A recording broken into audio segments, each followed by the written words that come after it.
Assalamualaikum warahmatullahi wabarakatuh. Saya Rafida Talita Mustafa, Prodi Komunikasi Penyiaran Islam Fakultas Dakwah.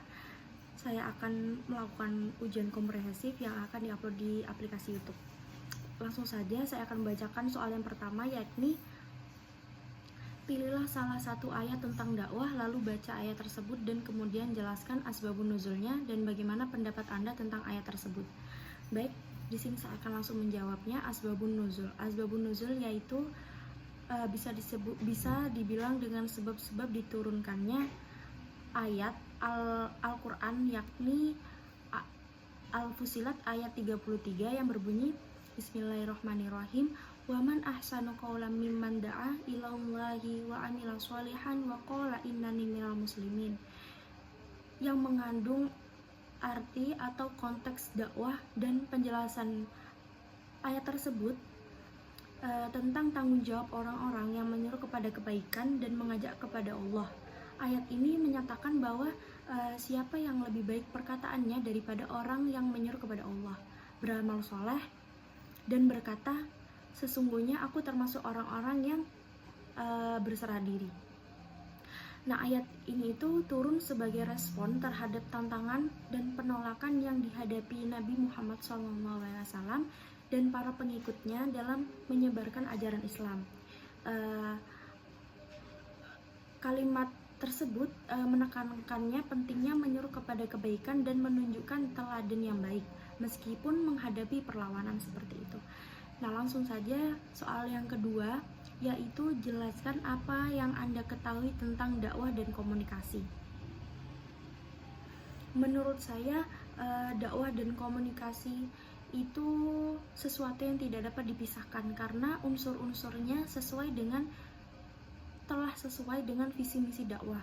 Nah, di sini itu komunikasi dan dakwah suatu bentuk khas di mana seseorang menyampaikan pesan-pesan yang bersumber pada Al-Quran dan Sunnah dengan tujuan agar orang-orang dapat berbuat amal soleh sesuai dengan pesan-pesan yang disampaikan.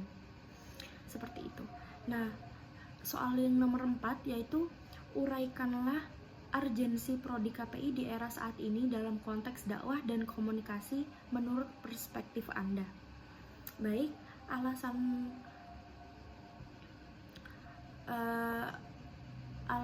saya memilih Prodi KPI yaitu urgensi Prodi KPI.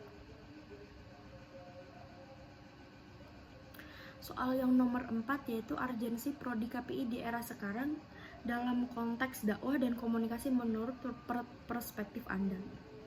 Menurut perspektif saya, Prodi Komunikasi dan Penyiaran Islam memiliki urgensi yang sangat tinggi di era saat ini, terutama dalam konteks dakwah dan komunikasi.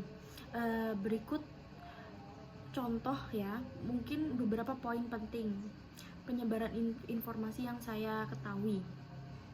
Dengan perkembangan teknologi informasi, Prodi KPI itu berperan penting dalam menyebarluaskan nilai-nilai Islam secara efektif melalui berbagai platform media, seperti mempengaruhi media sosial.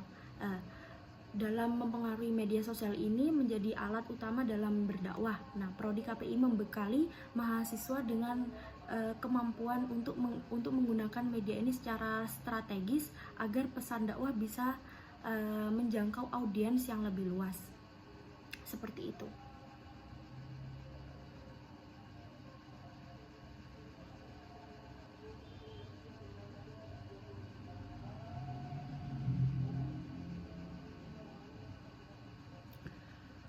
Dan dalam Prodi KPI ini, Prodi ini menekankan pentingnya etika dalam komunikasi tentunya, yang sangat penting untuk menjaga citra Islam dan menciptakan komunikasi yang konstruktif. Dengan demikian, Prodi KPI tidak hanya relevan, tetapi juga esensial dalam menciptakan komunikator yang kompeten dalam menyebarkan pesan-pesan Islam di era modern ini, seperti itu. Baik, itu saja yang mungkin saya bisa jawab dengan soal-soal yang sudah diberikan. Kurang lebihnya mohon maaf. Wassalamualaikum warahmatullahi wabarakatuh.